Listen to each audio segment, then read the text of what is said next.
देवासुर संग्राम में कभी भी देवों की विजय नहीं हुई थी। जब जब वो हारे थे तब तब अपनी महिलाओं को आगे कर दिए थे। एक मनुवादी अपनी गद्दी के लिए संघर्ष कर रहे थे तो बाबा साहब भीमराव अंबेडकर हम लोगों के उत्थान के लिए संघर्ष कर रहे थे। दो संघर्ष चल रहा था। तो बर्बाद गुलिस्ता करने को बस एक ही उल्लू काफी था।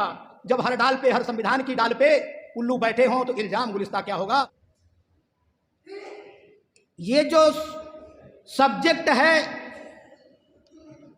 विशेष आर्थिक क्षेत्र, विशेष शिक्षा क्षेत्र, इस खेल को समझने के लिए हमको इतिहास में जाना पड़ेगा। सरकारें ये खेल क्यों खेल रही हैं, इसका कनेक्शन इतिहास से है। आप जानते हैं देवासुर संग्राम में कभी भी देवों की विजय नहीं हुई थी। जब जब वो हारे थे तब तब अपनी महिलाओं को आगे कर दिए थे। असुरों के सामने कभी उनकी विजय नहीं हुई थी। जब छल से, कपट से उन्होंने राज सिंहासन लिया, उनके वंशज लोग लिए, तो हमारे समाज के योद्धाओं को जानते थे, पुरोधियों को जानते थे कि जब ये चेतेंगे तो फिर से अपना राजगद्दी लेने की कोशिश करेंगे। इसलिए वो एक विधान बना करके, क्रमिक गैर बराबरी का विधान बना करके हम SC ST OBC के लोगों को शिक्षा, रक्षा, संपत्ति से दूर कर दिए थे। न आप शिक्षित हो गए, न आप इतिहास जानोगे, न तो आप लेने की बात करोगे, न आप संपत्ति रखोगे, न तो सुविधा संपन्न बनोगे, ना ही तो आपका उधर ध्यान जाएगा। ठीक उसी कड़ी में आज की सरकारें विशेष आर्थिक नीति ला करके आपको संपत्ति विहीन कर देना चाहती हैं और शिक्षा में प्रबंधन कला को ला करके वहां इतिहास और कार्य सब खत्म है, कला बोर्ड खत्म है, केवल प्रबंधन की शिक्षा दी जाएगी जिससे आप बेकार हो जाएं, शिक्षित ही न रहें। यह खेल वहां से जुड़ा हुआ है। हमारे पूर्व वक्ता बहुत लोग बताए हुए हैं, हमारे माननीय गुरुजी इस पे विशेष प्रकाश डालेंगे, लिहाजा मैं ज्यादा नहीं कहूंगा, लेकिन इतना मैं जरूर कहूंगा कि उस समय बाबा साहब भीमराव अंबेडकर जब इन लोगों के, मनुवादियों के षड्यंत्र को जान गए थे, इनसे अपने समाज को छुटकारा दिलाने के लिए संघर्ष कर रहे थे। मैं कल ये बता दिया था कि दो प्रकार का संघर्ष था। एक मनुवादी अपनी गद्दी के लिए संघर्ष कर रहे थे, तो बाबा साहब भीमराव अंबेडकर हम लोगों के उत्थान के लिए संघर्ष कर रहे थे। दो संघर्ष चल रहा था। लेकिन बंधुओं, वो जान गए थे षड्यंत्र को और वहां से निकाल करके जब हम लोगों को शिक्षा, रक्षा, संपत्ति में भागीदारी देने के लिए संविधान बना दिए, तो ये धीरे धीरे उसको खत्म कर रहे हैं। उसी का नीति, उसी का ये परिणाम है विशेष आर्थिक क्षेत्र और विशेष शिक्षा क्षेत्र। मैं बता दूं, ये सरकारें जानती हैं कि जब आपका पेट भरा रहेगा, आप पेट के लिए संघर्ष नहीं करोगे, तब आपका ध्यान शासन सत्ता की तरफ जाएगा। और जब आप रोज की जिंदगी में, रोजमर्रा की जिंदगी में अपने पेट पालन में व्यस्त रहोगे, तो आपका ध्यान उधर नहीं जाएगा, निर्बाध रूप से शासन करते रहेंगे। बंधुओं, बता देना चाहता हूं, केवल सरकार बना लेने से हम लोगों का सुधार नहीं होगा, क्योंकि मैं देख चुका हूं कई बार हो चुका है। ओबीसी के नाम पर मुलायम सिंह यादव, माननीय अखिलेश यादव, शोषित के नाम पे बहन मायावती जी शासन कर चुकी हैं। हम लोगों का दिशा और दशा कभी बदला नहीं।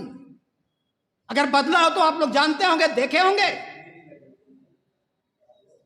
करना यह होगा जैसे आरएसएस पहले सरकार नहीं बनाई, अपना माहौल तैयार की, अपनी वैदिक व्यवस्था को लागू की और अपने लोगों के जरिए अपनी सभ्यता को स्थापित कर ली, तब वो शासन सत्ता की बागडोर संभाली है। तो पहले हमको भी मनुवादियों के खिलाफ बौद्ध धर्म का जो संघर्ष का एक असली हथियार है, उस बौद्ध धर्म की सभ्यता को लागू करना होगा।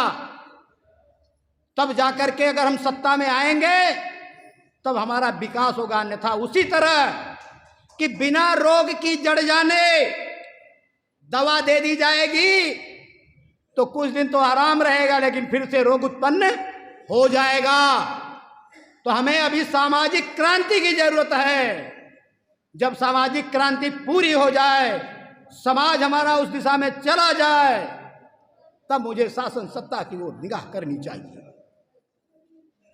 ऐसी बात नहीं है, ये लोग भी क्रमशः आपको कमजोर करते जा रहे हैं।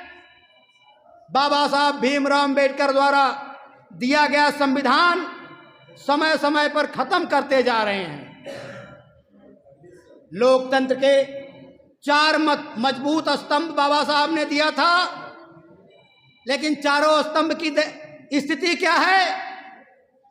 वो विधायिका बनाए थे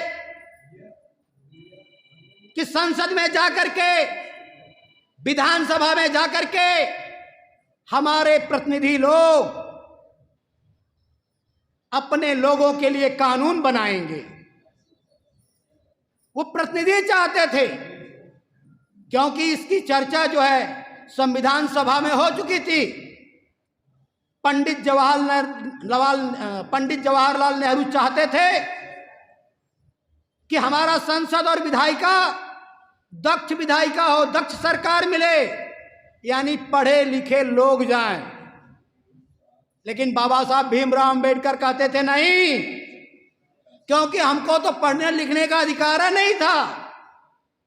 आज तक तो स्त्री शूद्रो नाध्यताम की परिकल्पना पे चल रहे थे, परिभाषा में चल रहे थे आप। हमारे लोग पढ़े लिखे नहीं हैं तो कंपटीशन में हार जाएंगे।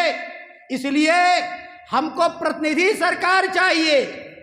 हमारे समाज के लोग जो हमारे दुख दर्द को जानते हैं, व्यथा को जानते हैं, जब वो लोग जाएंगे तो हमारे समस्याओं को बताएंगे और उसके निदान के लिए कानून बनाएंगे।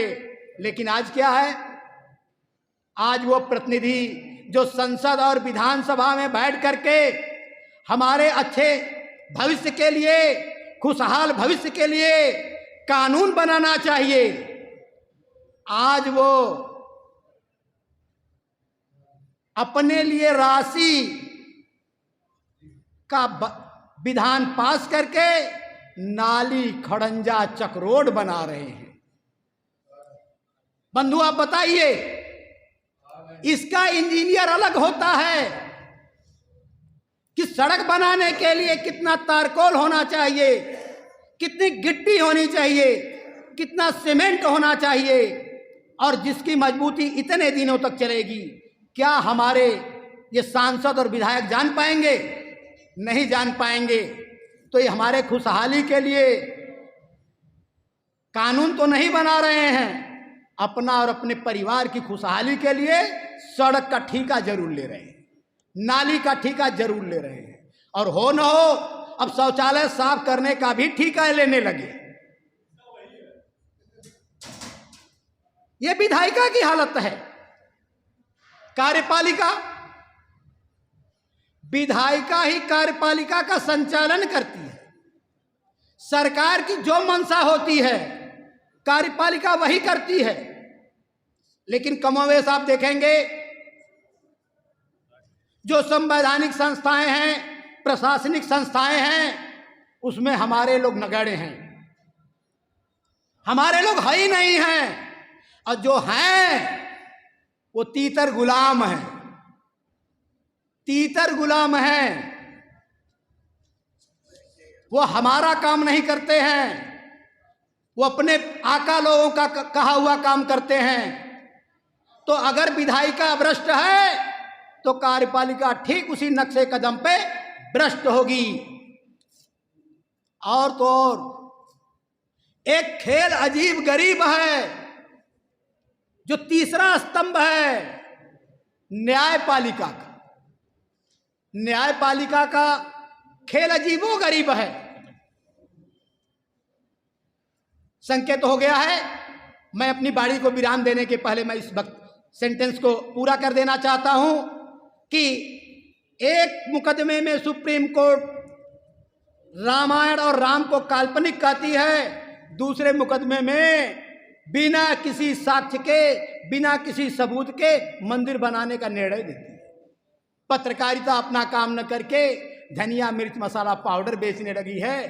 तो अब लास्ट में मैं यही कहूंगा, जब आप लोगों के सामने बता ही दिया हूं कि सारी संस्थाएं चारों भ्रष्ट हो गई हैं, तो बर्बाद गुलिस्ता करने को बस एक ही उल्लू काफी था।